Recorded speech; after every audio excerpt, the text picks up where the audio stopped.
Hello friends, welcome to our YouTube channel.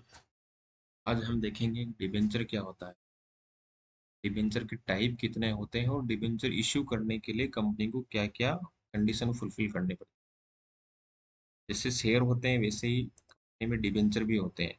Shares company के share holder रहते हैं, वो कंपनी के मालिक होते हैं, लेकिन डिबेंचर कंपनी के मालिक नहीं होते। इनको सिर्फ फिक्स रेट ऑफ इंटरेस्ट जो डिबेंचर इश्यू करते टाइम के साथ अटैच होती है वही को मिलता है, उसके अलावा कुछ नहीं मिलता। डिबेंचर क्या होता है? Debenture includes debenture stock, bonds, or any other instrument of the company evidencing a debt, whether constituting a charge on the asset of the company or not। तो कोई भी बॉन्ड हो चाहे कोई इंस्ट्रूमेंट हो जो कंपनी ने इश्यू किया है और कंपनी ने एज ए लोन दिया है, मतलब एज ए डेप्ट, वो एविडेंस रहता है डेप्ट का। वो चाहे उस पर चार्ज क्रिएट हो चाहे नहीं हो। चार्ज क्या होता है कि खुद की डिबेंचर इश्यू किया कंपनी ने, और डिबेंचर इश्यू करने के लिए कंपनी ने सिक्योर डिबेंचर इश्यू किया और कंपनी ने कुछ असेट उसके डिबेंचर के अगेंस्ट में गिरवी रख दी। तो उसको कंपनी को जो असेट असेट लैंड बिल्डिंग जो भी हो, शेयर्स हो कंपनी, ठीक है, या इन्वेस्टमेंट कुछ करके रखा हो, वो एफडी का, वो कंपनी को आरओसी में इंटीमेट करना पड़ेगा कि ये असेट है कंपनी की, वो इस डिबेंचर के अगेंस्ट में सिक्योर्ड है, या इन एसेट के अगेंस्ट में ये डिबेंचर सिक्योर्ड है। तो उसको कंपनी को वो चार्ज क्रिएट करके आरओसी को इंटीमेट करना पड़ता है कि ये एसेट है वो इन सिक्योर डिबेंचर के अगेंस्ट में चार्ज क्रिएट किया हुआ है इन एसेट पे, तो वो होता है चार्ज। अब चार्ज क्रिएट किया हो चाहे नहीं किया हो, फिर भी वो डिबेंचर होगा। मतलब सारे डिबेंचर के लिए चार्ज क्रिएट करना कंपलसरी नहीं है। Issue of debenture section 71 of companies act में बोला है कि issue of debenture company should pass special resolution.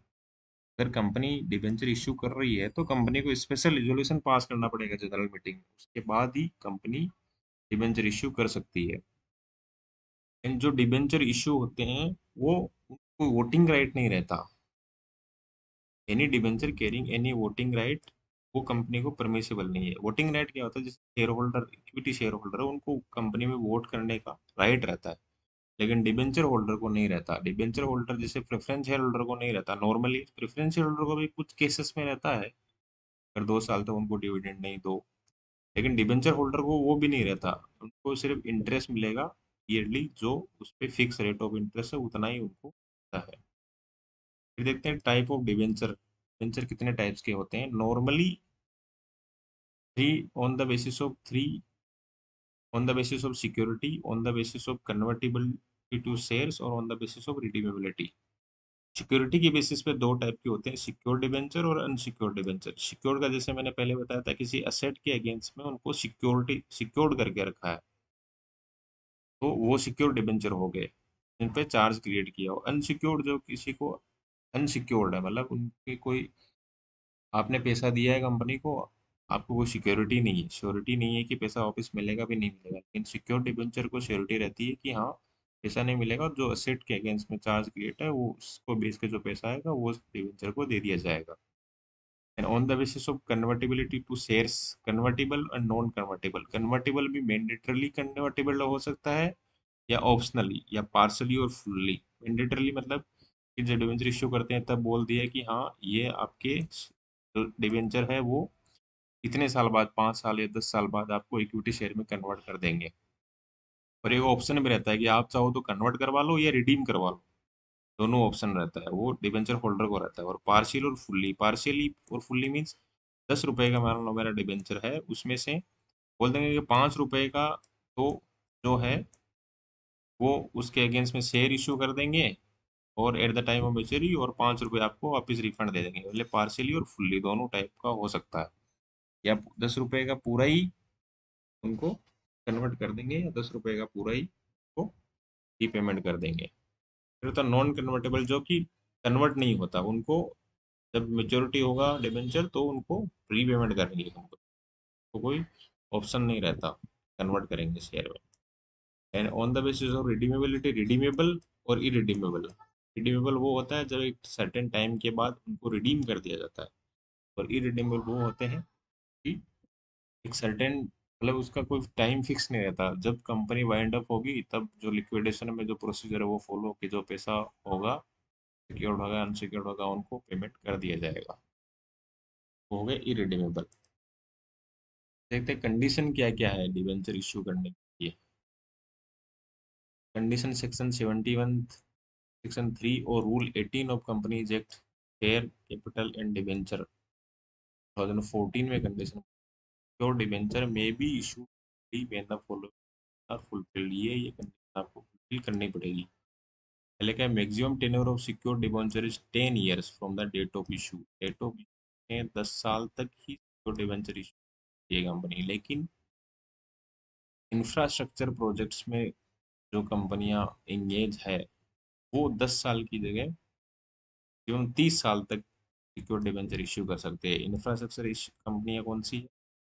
जो company engage in setting of infrastructure projects, मतलब बड़े बड़े डैम वगैरह बनाती है, तो ब्रिज वगैरह बनाती है, वो इंफ्रा से रिलेटेड काम कर रही है। या इंफ्रास्ट्रक्चर फाइनेंस कंपनी, तो इंफ्रा से रिलेटेड काम कर रही है, उनको फाइनेंस करने वाली कंपनी, उनको वो 30 साल तक इशू कर सकती है। इंफ्रास्ट्रक्चर डेप्ट fund, non banking financial company, infrastructure डेप्ट फंड एनबीएफसी जो होती है, जो कि डेप्ट फंड में इंफ्रास्ट्रक्चर को लोन वगैरह देती है, तो वो भी 30 साल तक इशू कर सकती है। और कंपनी परमिटेड बाय मिनिस्ट्री और department of central government, by reserve bank of India और by the national housing bank और एनी अदर स्टेट्यूटरी अथॉरिटी। जो जिन कंपनियों ने इनसे परमिशन लिया है वो भी 30 साल तक डिबेंचर इश्यू कर सकती है। कहता है issue of debenture shall be secured by the creation of charge, जो हमने पहले बात करी, चार्ज क्रिएट करना पड़ेगा ऑन द प्रॉपर्टीज और asset of the company, company की प्रॉपर्टी या कंपनी की एसेट, और इट्स सब्सिडरी, कंपनी की या उसकी सब्सिडरी की भी प्रॉपर्टी या एसेट, और इट्स होल्डिंग कंपनी या उसकी होल्डिंग कंपनी की, और it's associate companies, having a value which is sufficient for the due repayment of amount of debenture and interest thereon। मतलब जो प्रॉपर्टी और एसेट जिनके अगेंस्ट में क्रिएशन ऑफ चार्ज किया गया है सिक्योर डिवेंचर के लिए, तो उनका जो वैल्यू है वो सफिशिएंट होना चाहिए कि डिवेंचर होल्डर का रीपेमेंट कर दे, उसका प्रिंसिपल और उस पे इंटरेस्ट जो है उसका रीपेमेंट हो, उतना सफिशिएंट वैल्यू की वो प्रॉपर्टी एसेट होनी चाहिए। वो कंपनी की हो, चाहे सब्सिडरी की हो, चाहे होल्डिंग कंपनी की हो या एसोसिएट कंपनी की हो। And the company shall appoint a debenture trustee for the issue of prospectus और letter of offer for a subscription of debenture. Company को प्रोस्पेक्टस इश्यू करने से पहले या लेटर ऑफ ऑफर देने से पहले एक डिबेंचर ट्रस्टी का अपॉइंटमेंट भी करना पड़ेगा। डिबेंचर ट्रस्टी क्या होता है उसका हम एक सेपरेट वीडियो में देखेंगे। In company shall execute a debenture trust deed to protect the interest of debenture holder within 60 days after the allotment of the debenture. Company को shall execute debenture trust deed to protect the interest of debenture within 60 days, 60 दिन के अंदर allotment of debenture हो गया, उनके 60 दिन के अंदर कंपनी को डिबेंचर ट्रस्ट डीड एग्जीक्यूट करना पड़ेगी, जिससे कि उनके जो इंटरेस्ट है डिबेंचर होल्डर की, मतलब उनको टाइम पे इंटरेस्ट मिल रहा है या उनका रीपेमेंट आ गया तो उनका रीपेमेंट करना है, वो उनको कुछ प्रोटेक्शन के लिए, मतलब उनको कोई नुकसान नहीं हो। In the security for the debenture by way of charge और mortgage shall be treated in favour of debenture trustee. और जो भी सिक्योरिटी या जो चार्ज क्रिएट होगा वो डिवेंचर ट्रस्टी के अगेंस्ट के फेवर में क्लियर होगा। तो आपको हमारा वीडियो कैसा लगा? अच्छा लगा तो शेयर करिए, सब्सक्राइब करिए। आज हमने देखा के बारे में, hope to understand the things, what is the debenture and types of debenture. Thank you very much.